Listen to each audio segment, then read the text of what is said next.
अब आपको बयान करेंगे बुर्ज हूत यानी पाइसिस के बारे में कि इनका यकम से 10 नवंबर का ये अशरा इल्म नजूम की रोशनी में क्या कुछ बयान करने जा रहा है। वो अफराद जो 19 फरवरी से 20 मार्च के अशरे के दौरान पैदा हुए हैं वो बुर्ज हूत के तहत आते हैं। इसके अलावा वो अफराद जिनको अपनी दुरुस्त तरीके पैदाइश मालूम ना हो मगर उनका नाम दाल चे से शुरू हो रहा है तो वो भी बुर्ज हूत यानी पाइसिस के तहत आएंगे। पिछली एक वीडियो में एक दोस्त ने कमेंट किया था कि आप पाइसिस की 60 के बारे में बताएं। इसके बारे में वैसे मैंने पहले भी आपको बयान किया, दोबारा बयान कर देता हूँ कि ज़ुहल जो है वो आपके ताले में मौजूद है और यहाँ पे इस वक्त ये रेट्रोग्रेशन की हालत में है। जब भी ज़ुहल किसी ज़ाइचे के 12वें पहले और दूसरे घर में होता है तो ये 60 कहलाती है। इसके हल की बात की जाए तो इसके हल के लिए लोहे शर्फ ज़ुहल का इस्तेमाल किया जाता है जो 60 के इसरात को ज़ाइल करती है। अगर आप लोग भी हासिल करना चाहें तो आप हमारे स्क्रीन पर दिए गए नंबर पर रब्ता कर सकते हैं या इसके हसूल के लिए आप हमारे अदारे भी तशरीफ़ ला सकते हैं। इसके इम्पैक्ट की बात की जाए तो ये आपके ताले में मौजूद है। ताले बेसिकली आपका दिमाग है, आपका पूरा जिस्म है। तो जिस वक़्त ये ताले में मौजूद होगा तो आपकी ओवरऑल डिसीजन पावर को मुतासिर करेगा, ओवरऑल वक्तन-फ़वक्तन आपकी सेहत को मुतासिर करेगा, आपके फ़िनांस को डिस्टर्ब करेगा, आपके अखराजात को डिस्टर्ब करेगा। ये ज़िंदगी के तकरीबन हर शोबे में, हर मामलात में आपके डिले लेकर आएगा, आपके लिए अपॉर्चुनिटीज़ को लूज़ करता हुआ दिखाएगा। अब बाकी आपके इस अशरे के हवाले से बात करता हूँ। वो अफ़राद जो इश्क व मोहब्बत के मामलात से वाबस्ता हैं, इस अशरे का ये वक़्त इनके आपसी ताल्लुकात में बेहतरी की तरफ इशारा कर रहा है। ये वक़्त आप औलाद के साथ, शरीके हयात के साथ गुज़ारते नज़र आएँगे, सैर व तफरीह के लिए जाते नज़र आते हैं, शादी-ब्याह और इस तरह की दीगर तक़रीबात में शिरकत भी करते दिखाई दे रहे हैं। यहाँ तक कि वो अफ़राद जो बैरून मुल्क जाने की ख्वाहिश रखते हैं, उनको भी चाहिए कि इस अशरे की यकम से 5 तारीख के दौरान अप्लाई करें। अल्लाह के फज़ल व करम से बेहतर नताइज मिलते हुए नज़र आ रहे हैं क्योंकि इसके बाद से जो वक़्त शुरू होने जा रहा है, वो कोई इतनी मस्बत सूरत हाल की निशानदेही नहीं करेगा, बल्कि आपको यही मशवरा दूँगा कि अगर अप्लाई करना है तो 5 तारीख से पहले-पहले कर लें। उसके बाद अपने पैसे ज़ाया मत करें। अप्लाई करने के हवाले से चाहे स्टडी के लिए जाना है, चाहे नौकरी के लिए जाना है, आपने किसी मकसद के लिए जाना हो, सफ़र इतना कोई मुनासिब आपके लिए नहीं है।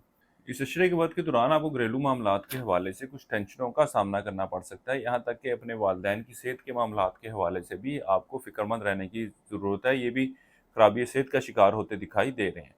माली मामलात के हवाले से बात की जाए तो इस अशरे के पहले 5 अयाम तो अल्लाह के फज़ल व करम से खासे बेहतर रहने वाले हैं। यहाँ तक कि किसी शख्स को कोई उधार रकम वगैरह दे रखी थी तो उसकी वापसी का इन दिनों में मुतालबा करते हैं। वो चीज़, वो अशिया वो भी आपको वापस मिल सकती है। लेकिन इस अशरे की 6 तारीख से जो वक़्त शुरू होने जा रहा है वो माली मामलात के हवाले से कुछ डिस्टर्बेंस की निशानदेही कर रहा है। यहाँ तक कि आप लोगों को मैं मशवरा दूँगा कि इस अशरे के पहले दिन से ही अपने गैर ज़रूरी अखराजात को काबू में करने की कोशिश करें।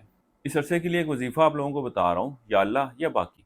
एक तस्बीह आपने से करनी है रोज़ाना इशा की नमाज के बाद और अपने मामलात में बेहतरी के लिए दुआ करें। इसके अलावा इस अशरे के दौरान हस्बे तौफीक गंदुम बतौर सदक़े के तौर पर दें। किसी भी मस्बत काम का आगाज़ करना चाहें तो इस अशरे की 5 और 9 तारीख का आप लोगों ने इंतखाब करना है। इसके अलावा आप बुर्ज हूत वालों को चाहिए कि इस अशरे के दौरान फ़िरोज़ा लाज़मी यूज़ करें, यह आपके लिए खासा बेनिफिशियल रहने वाला है।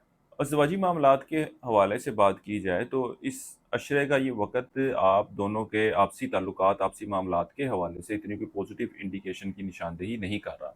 आप दोनों को चाहिए कि मामलात को हल करने के हवाले से भी और वैसे भी आम दिनों में बहुत लंबी गुफ्तगू करने से इज्तनाब करें, मुख्तसर बात करें और बातों को खींचने से, लंबा करने से गुरेज़ करें। अगर ये करेंगे तो ही आप दोनों अपने रिश्ते को कोई बेहतर सूरत-ए-हाल दे सकते हैं। ख़ास तौर पर वो अफ़राद जिनकी बात तलाक़ तक पहुँच चुकी है या मामलात ख़ासे संगीन हैं, इस अशरे के वक़्त के दौरान अगर मामलात को सेटल करने के हवाले से कोशिश करते भी हैं, तो भी कोई खातिर ख्वाह नताइज इनको मिलते हुए नज़र नहीं आते। यहाँ तक कि वो अफ़राद जो मंगनी, निकाह या रिश्ते के हवाले से तारीख़ रखना चाह रहे हैं, उनको भी मेरा मशवरा यही है कि इस अशरे की तारीख़ों का इंतख़ाब करना इनके लिए कोई बेहतर रिज़ल्ट ना लेकर आएगा। मुस्तक़बिल में जाके इनको परेशानी का सामना करना पड़ेगा। ज़िंदगी किसी मामले के हवाले से आप लोगों को मुशावरा दरकार हो, ज़ाती ज़ाइचा बनवा के हिसाब करवाना चाह रहे हों, तो भी आप हमारे स्क्रीन पर दिए गए नंबर पर राब्ता कर सकते हैं। नेचुरल जेमस्टोन खरीदना चाहते हो तो आपको हमारे इदारे से 100% लैब सर्टिफाइड जेमस्टोन दस्तयाब होंगे। इसके अलावा इस वीडियो के बारे में कोई बात करना चाहते हो तो कमेंट सेक्शन में अपनी राय का इज़हार ज़रूर कीजिएगा। इस अशरे के वक़्त के दौरान आप अपनी ख्वाहिशात को ख़ासी प्रायोरिटी पे रखेंगे, इनको पूरा करने के हवाले से हर मुमकिन कोशिश करते नज़र आएँगे।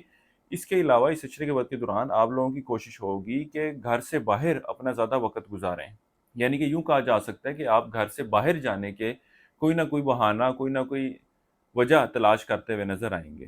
تعلیم کے حوالے سے بات کی جائے تو اس اشرے کے پہلے 7 ایام آپ کے تعلیمی میدان میں خاصے متاثر کن نتائج کی نشاندہی کر رہے ہیں۔ بہرحال اس اشرے کے باقی 3 ایام ان معاملات کے حوالے سے اتنی کوئی پازیٹیو انڈیکیشن کی نشاندہی نہیں کر رہے۔ برج حوت والوں کے لیے اب تک اتنا ہی۔ اللہ حافظ۔